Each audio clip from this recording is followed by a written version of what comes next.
लाहौर के दाता दरबार आने वाली लड़कियों को कौन अगवा करता, कितने पैसों में फरोख्त किया जाता और क्या इनसे जिस्म फरोशी भी करवाई जाती? हर तरह से इस्तेमाल करता था, उससे काम भी करवाता था। ये जो मियाँ बीवी यू छोड़ने गए थे, हम 2.5 लाख रुपए में उसको बेच दिए।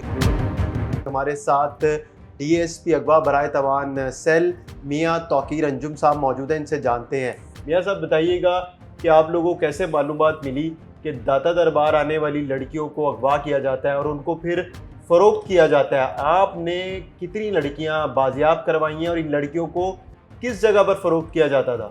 ये अगवा थोड़ा डिफरेंट है।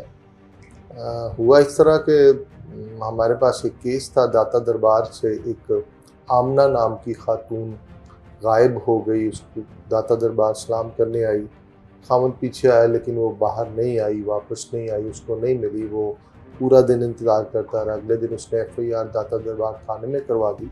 उसके बाद 2-3 माह ना तो उस लड़की के पास, आमना के पास कोई फ़ोन था, ना इसके अलावा कोई और रब्ता किया उसने, और वो 2-3 माह गुजर गए। CIA OCU को, हमारे यहाँ डिपार्टमेंट को ये केस ट्रांसफ़र हुआ। इस पर हमने कोशिश शुरू की। जब हमने उसकी फुटेज निकलवाई सारी दाता दरबार की, तो हमें वो नज़र आया कि एक बुरके वाली औरत के साथ आमना जा रही है और मोनी रोड पे टेलीफोन बूथ है जहाँ से फ़ोन करती है। उसको हमने ट्रैक किया। उसके पीछे चलते चलते हमने उस औरत का खामन जो यूसुफ जिसका नाम था उसको गिरफ़्तार किया। यूसुफ से फिर वो औरत गिरफ़्तार हुई जिसका नाम किरण था। उनकी इंटेरोगेशन के दौरान हमें पता चला कि इन दोनों ने उसको पहले औरत ने आके पूछा कि तुम क्यों बैठी? उसने बताया कि मैं अपने खामन से नाराज़ होके आई। उसने कहा मैंने घर वापस नहीं जाना चाहती। उसने कहा अच्छा, मेरी बड़ी बहन रहती है सिंध में, उसका बहुत बड़ा घर है, तो मैं उससे बात करवाती हूँ। उसने एक औरत से बात करवाई इनकी। जिस औरत से बात करवाई उसका नाम अदी था, और वो एक प्रोफेशनल औरत थी जो पिछले 7 साल से पूरे पंजाब से जो औरतें अगवा होती हैं उनको ख़रीदती और आगे बेचती थी। इन दोनों मियाँ बीवी ने उसको वहाँ से उठाया, बस में बिठाया और हैदराबाद उस अदी नामी खातून का ड्राइवर आया, गाड़ी लेके इनको बिठा के उसके घर ले गए। वहाँ उसने खाना शाना खिलाया उनको। और ये जो मियाँ बीवी यूसुफ और उसकी बीवी छोड़ने गए थे किरण, इसको साइड पे करके उसने 50,000 रुपया दिया और ये दोनों वापस आ गए। उसके बाद आमना वहीं रही। फिर मुख्तलिफ हाथों से होते हुए एक जगह पे नज़ीर नामी शख्स के आगे आमना बेच दी गई और उसने 2.5 लाख रुपए में उसको बेच दिया। हर तरह से इस्तेमाल करता था, उससे काम भी करवाता था। 50-40 हज़ार से लाख रुपए तक लड़की ख़रीदती थी और आगे 2 लाख से लेके 12 लाख रुपए तक लड़कियाँ बेचती रही। वो अदी नामी औरत जो है वो 7-8 साल से यही काम कर रही है और सैकड़ों में लड़कियाँ बेची हैं उसने।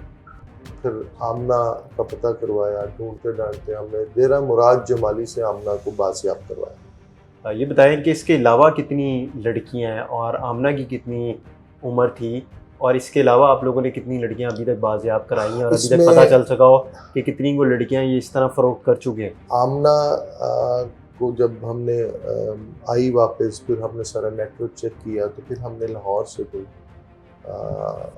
5 लोग गिरफ़्तार किए जो हैदराबाद अदी को औरतें बेचते थे। उनमें से 2 औरतें और 3 मर्द थे।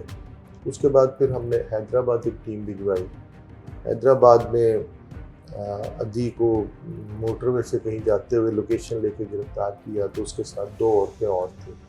एक मुल्तान की थी और एक चीचावती की। इन दोनों औरतों को, एक को उन्होंने बेच दिया था लेकिन को पैसों का मामला था, उसको वापस लेके आ रहे थे, और उसकी जगह दूसरी को एक औरत मुल्तान वाली में छोड़ने जा रहे थे। तो जिसमें अभी आपने लड़कियां बरामद हुई हैं जो जी, बाजियाब कराई 3 हैं, लड़कियां मज़ीद इनसे बाजियाब हुई। इनसे जब पूछा इन्होंने क्या बताया? जी, इन्होंने यही बताया जो मैं आपको बता रहा हूँ। और इन्होंने कहा कि हमारे साथ ज़्यादतियाँ होती रही हैं, इस तरह मुख्तलिफ लोग करते रहे हैं। तो ये इस तरह सारा सिलसिला चलता रहा। फिर हमने उस औरत को गिरफ़्तार किया, अदी नामी को। उसने सैकड़ों में औरतें आगे बेच रही थी। फिर उसके साथ कुछ और लोग वहाँ के शामिल थे, कुछ वडेरे शामिल थे। हमने उसकी सारी डिटेल्स निकाली, उनकी सारी नाम, पते, एक्टिविटीज़, एड्रेस, सारी CDR वगैरह। वो तकरीबन आदि और 2 लोग हमने वहाँ से गिरफ़्तार कर लिए, 5 लाहौर से किए। इन 8 को हमने जेल भिजवा दिया और बाकी 7 लोग और थे जो मुख्तलिफ़ जगहों पे ये सिस्टम चला रहे थे। कुछ दादू में बैठे हैं, कुछ सेवन शरीफ में हैं। वो जितने भी इनके नेटवर्क थे, उस तमाम की हमने अलग-अलग फ़ाइल बना के ने DIG साहब के थ्रू मुतल्लिका DPOs को भिजवाई, ताकि वो इस पे काम करें, क्योंकि हमारे लिए यहाँ से दादू जाके किसी को पकड़ना बहुत मुश्किल काम है। जो दादू के DPO हैं, उन्होंने अपनी CA की टीमें लगाई हैं, इसी तरह वो रेड कर रही हैं, उनके नेटवर्क को ब्रेक कर रही हैं।